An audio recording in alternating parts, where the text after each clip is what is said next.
艺人文海一直以来都有心律不齐的问题，还曾因为身体麻痹入院。主播佩芬也因为压力过大，心脏出现多跳半拍的情况。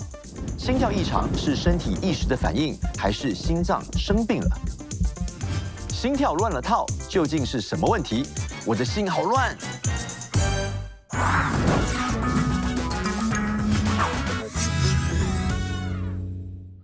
医疗大小事，一起长知识。欢迎两位嘉宾，孙文海，你好，你好，还有欢迎林佩芬，你好，还有心脏科田婉仙医生，欢迎医生，大家好。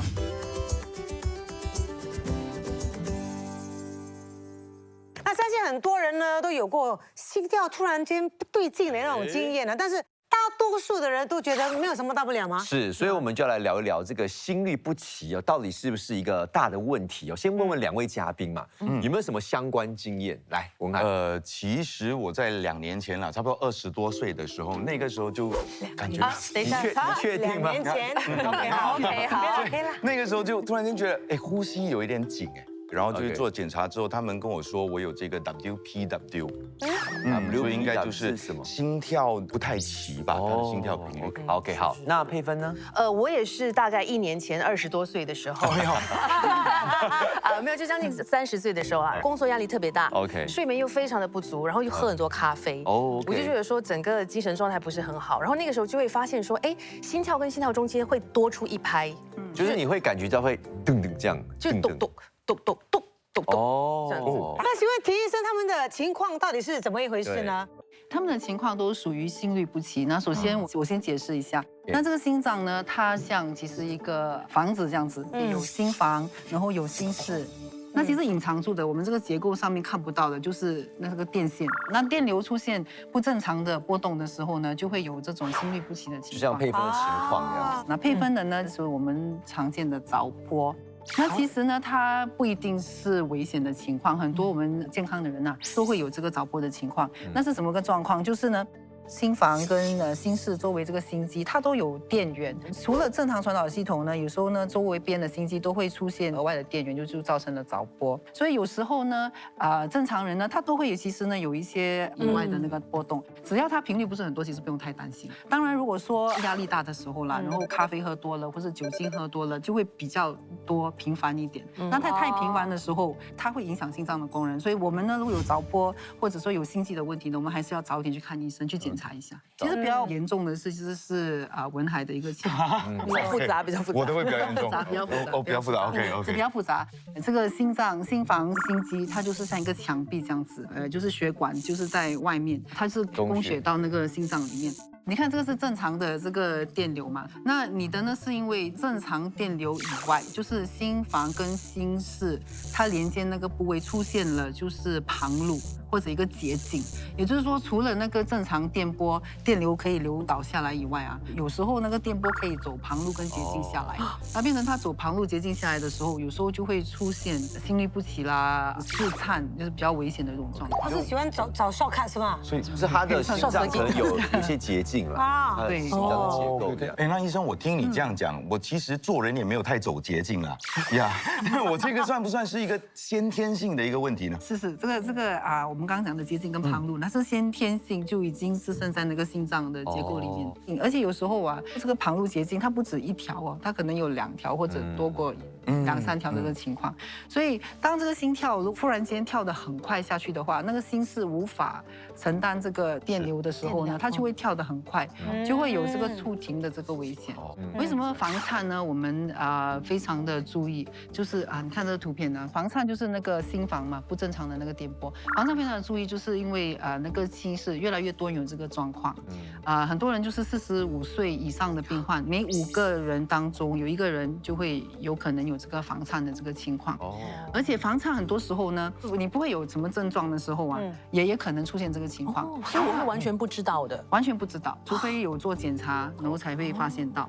说不管有症状或者没有症状，其实都有风险。其实通常人他都会有感觉，他都会有症状，就是心悸。我们讲的心悸就是有时候觉得跳很快，有时候觉得乱跳，有时候也会很慢，对不对？对，因为有时候，因为当它乱跳的时候呢，有时候你看传导系统传流不下来的时候啊，有时候中间可能会出现停顿的这个情况。那这样子不是会头晕，或者是觉得说氧气不足？是，所以它影响到心脏泵血的能力的时候啊，你就会开始气喘，或者说头晕的那种情况。我们比较担心是中风了。所以有哪一些人是属于房颤的高风险区呢？对。就是自身已经有检查到心脏有疾病的那些病况另外就是有心脏风险因素啦，糖尿病、高血压、代谢综合症这些也都会。其实一个真的要提到的，就比较少人注意的啦，就是我们讲的 obstructive sleep apnea。就是堵塞性，就是睡眠的时候呢，那个呼吸有一些问题的。那个打鼾吗？打鼾，很大声的那种。这个症状，不过我们就是一般用这个 sleep study 去监测。如果就是发现到他们大部分那个呼吸有一些就是氧气不足的情况底下，这其实会直接造成这个房颤。哇！请问田医生哦，2种情况，第一种情况是心跳很快。第2种情况是心跳很乱，哪一种情况必须去看医生呢？其实两者都严重，两者呢不管是快还是乱，它都有它的严重性。所以如果有这些症状的话，而且持续性，又发生这个气喘啊、胸闷啊、头晕的状况，就要赶快去看医生做检查比较好。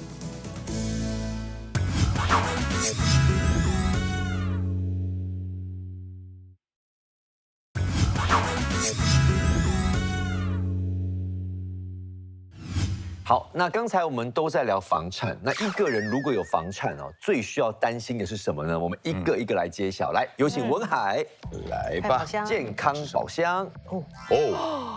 中风，我还以为是中奖，对，中风，对。是我们刚刚就提到房颤的时候，这心房啊，那个电波呢都非常的乱，所以它在乱的时候呢，很多时候这个心房它肿大，就会有这个血栓的形成，因为那个血会凝集嘛，它没有办法很好的流通，这个血栓一流到这个心室一崩啊，它崩血的时候呢，从这个大动脉，这血管就到脑部，所以就会容易出现这个中风。所以其实房颤病患呢，他有中风的这个危险呢，多过平常人大概5倍。5倍啊！哇！所以我们是从最严重的开始吗？我现在轮到我这边比较复杂一点。好，我们请佩芬来揭晓第2个。我的是怎样的呢？担心的是什么呢？哎呦，心力衰竭，听起来也不是很好。OK， 那我刚刚就提到嘛，那心脏主要心室的功能它就是泵血。那当这个心房呢，那个电波乱跑的时候呢，它不能很好的泵血的时候呢，那个供血量就大大影响到。长期上面这个心肌呢，也会有这个功能受损的这情况。好，还有啊，让我看一下是什么？对，生活质量下降。OK，什么意思呢？有时候这个心房啊，它跳的有时候快，有时候慢，难免呢就会一直觉得心悸不舒服，然后或者有时候又气喘的时候啊，如果一直平复的出现这个情况，生活素质就被影响，就影响这个。好，那最后一个我们看一下啊，需要担心的是什么呢？就是失智症啊。我觉得是最难拎到。对，为什么房颤跟失智症有关？这个就跟中风有关系。对，有时候呢，就是心房就是乱跳的时候呢，那个供血量影响到，就变成了那个微型的小血管也受到影响。OK， 那长期慢性下去，如果平复一次出现的话，这个脑部的灌血量就比较少的时候呢，就会出现功能被影响到，那就变成失智症长期。因为血液循环很重要。对，不过那是比较长期的影响。对，长期的影响这样子。那我们来问一下2位啊，有没有这些情况发生在你们身上过吗？就是生活质量下降那个部分啦，我觉得对我来讲，对。那我是因为 OK 了，就真的吗？你会担心这个风险？就是曾经有过中风，曾经有过嘛？因为我第1次的时候，就是没有去检查，然后他是有这个麻痹的症状嘛，对不对？然后第2次的时候，真的去看了医生，然后就是因为身体麻麻痹去看医生，就觉得有麻才去看医生。对，然后你就开始觉得说，手脚冰冷，然后又不太能够呼吸，然后整个左边开始麻的时候，你就知道。哎呀，对，好像是就是那是一边这样子。是哪一些检查？他给了我一个这个 gadget， 如果没有记错，好像是3天吧，还是2天的，就带回家，带回家，一直要带着吗？一直要带着。但是我很肯定的，它是一个就是隔夜的了 ，overnight 的，需要去检测我的心跳的频率啊，到底齐不齐，正不正常这样子。我去看医生的时候，他有先帮我做了一个心电图，可是就查不到什么心律不齐的问题。OK，然后呢，他就给我带了一个像文海的那个携带式的24小时。然后洗澡的时候还要套个那个塑料袋，就保护它，对，因为不能拿下来。对。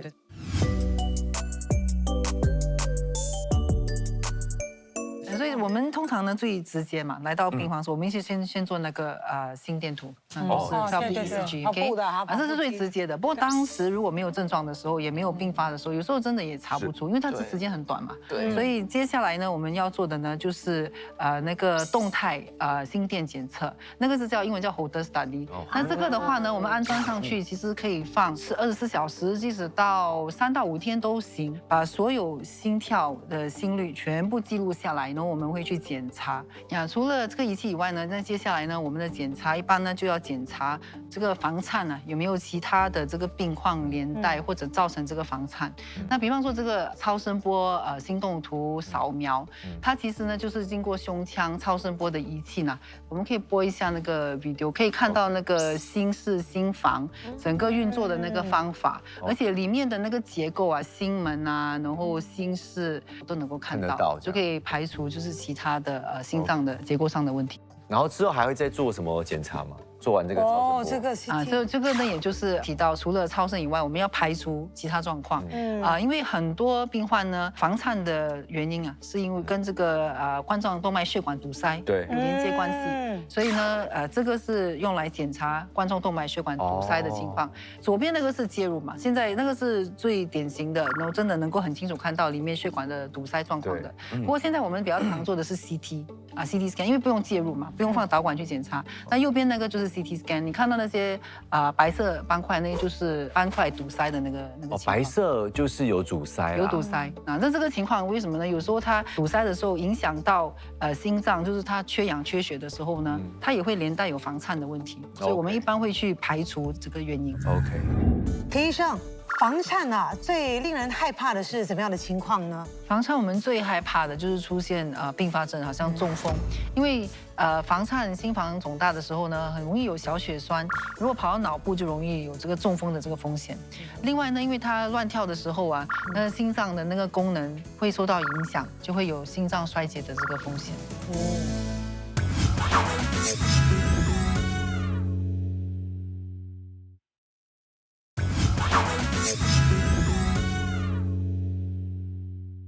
那房颤聊这么多我相信现在文海最关心的是治疗的方式，对不对？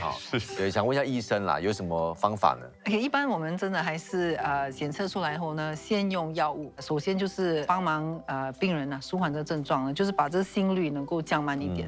过后呢，我们尽量看看能不能用药物的方法，就把这个心律不齐能够垫付成正常的这个心跳，所以可以我们先用药物先来试试。如果说是急性的一些状况，比方说病患这个房颤的时候他出现就是说有心脏衰竭的症状，或者说心跳得很快，影响到供血量、血压偏低的时候，有时候我们会用电击的方法，就是垫付率。确定没有血栓的情况，然后我们呢给了镇静剂，病人昏睡的情况，我们才放这个 patch 在胸前，然后才做这个同步电复率治疗。而且它的那个电源其实比较low energy， 比较低一点电量比较低。好，那文海，你说你是做另外一种是什么？对，我记得的就是可能从腰部这边，然后就是有 ablation， 对不对？然后就是慢慢的，他会把一个不知道什么东西就放到我的心脏里面去，laser 掉一些不应该有的一些所谓导管消融术，就在这里。这个仪器就这仪器，就是这个，就是这个。导管消融的时候呢，我们就病人当然就全身麻醉，然后呢，我们在脚那个静脉那个部位呢，一个小孔就把这个导管呢植入，然后呢，这个仪器呢直接进到右心房，然后撑过这个心房中间的那个墙壁然后到另外就是左心房那边，那左心房呢直接到这个肺静脉周边，然后呢把它撑开。哇！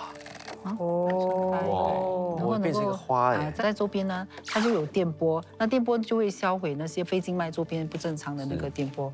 那我们当佩芬呢？当时你有接受任何治疗吗？没有我那个时候因为我可能一天可以喝上4、5杯的咖啡4、5杯也太多了吧？我那时候值早班，所以就是早上6点就开始开工，然后有时候我会拍节目拍到晚上，然后隔天又这样子。所以罪魁祸首是咖啡。对，那我想文海，就是你当时有做这个治疗之后，情况有改善吗？然后还是你有在做其他治疗？是 OK 了，但是我觉得隔了可能10几年后，又有开始始一样的一些回来那个问题。你对，有在吃药控制吗？其实现在有在吃药，然后现在吃的药是因为那时候的那个小中风，然后才吃的一些药。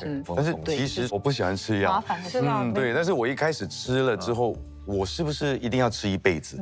通常只要这个房颤呢复发的几率还存在，那中风的几率还存在，那真的我们是需要长期吃这个抗凝药啦。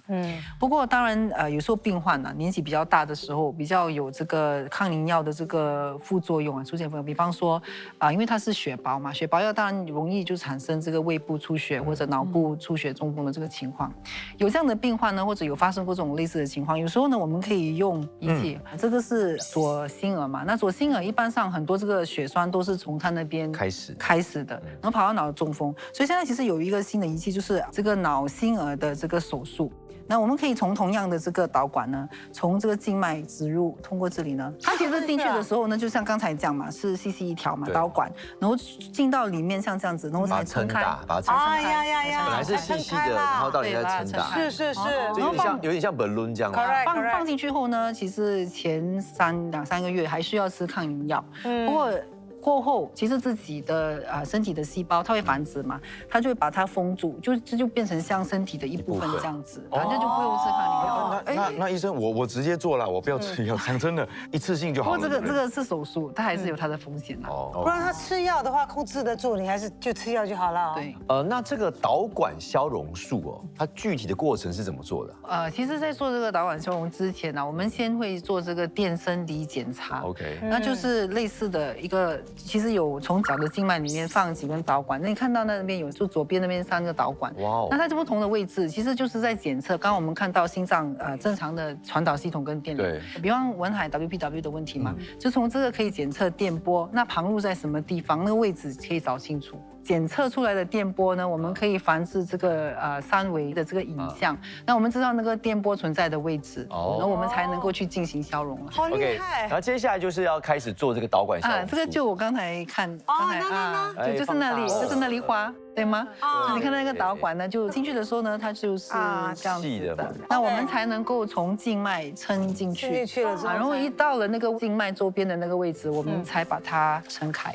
所以这个就是你进行手术的过程。对，它就撑开，就是进行呢，就是消融。所以其实呢，每次进去呢，只要很短的时间，对，可能1-2分钟，它就能够把它销毁这样子。对，那现在这个又是什么？这个就是这过程。那你可以看到嘛，那就这整个就是心房的那个影像。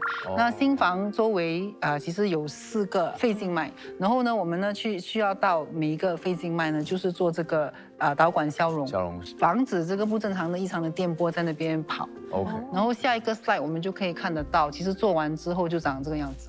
消融的消融的部位。哇，消这么多啊！不会痛吗？哇，通常这个不会，就是全身麻醉的状态下。醒来也没有感觉的，就是你不知道。里面是不会有不舒服的情况啦，可能就是介入的那个地方有一点点疼痛这样子。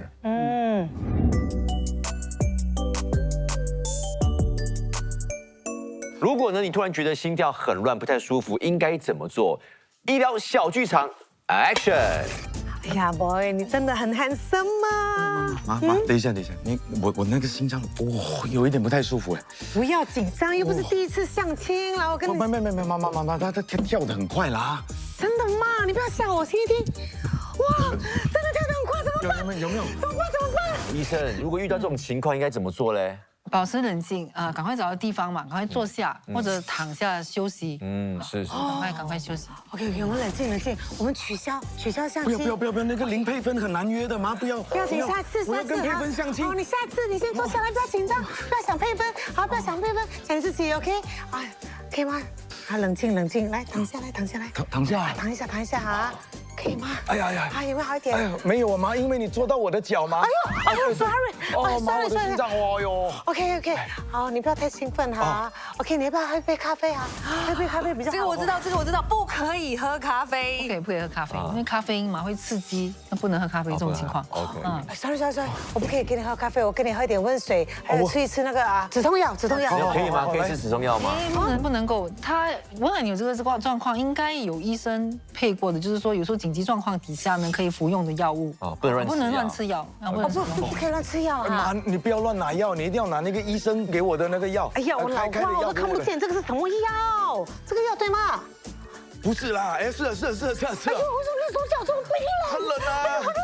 不行，哎呦，为什么你满头越来越严重了。可怜啊，怎么办啊？如果像这个情况就越来越严重，该怎么办？那如果这个症状持续性这样子啊，你看就开始就是脸色苍白啊、冒汗啊、胸紧，这个就赶快要打个电话叫救护车，赶快去医院。那如果是妈妈开车可以吗？不要自行开车去哦，因为你打救护车，那整个医疗团队都在那里，医护人员在，那就很快可以处理。OK。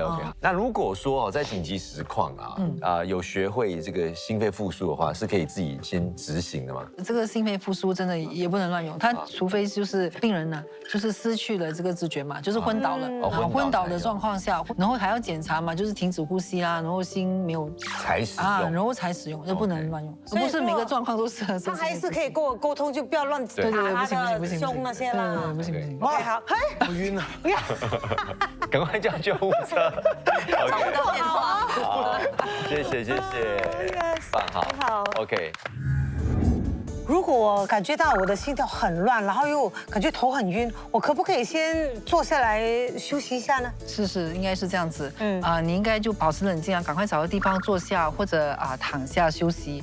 然后如果说症状持续下去的话，又出现胸闷啊、气喘、头晕的这个情况，一定要赶快打电话呢到医院去就医。哦，是。那我在这边也想问一下医生了，像如果说真的，如果有人有这个房颤的问题，这个是有办法预防的吗？其实最重要的还是就是生活习惯、生活作息嘛。然后呢，另外呢就是呢定期去做体检。一般上我们是建议就是超过40岁以上呢，能够的话就是每1到2年做一次体检。没错，最重要就是不要忽略身体给你的这个讯号，对吗？好，今天特别谢谢田医生给我们做的讲解，谢谢，谢谢我们2位嘉宾，谢谢佩芬，谢谢文海，好，谢谢你们的分享，是医疗大小事，1举1长知识，我们下次见，拜拜，拜拜。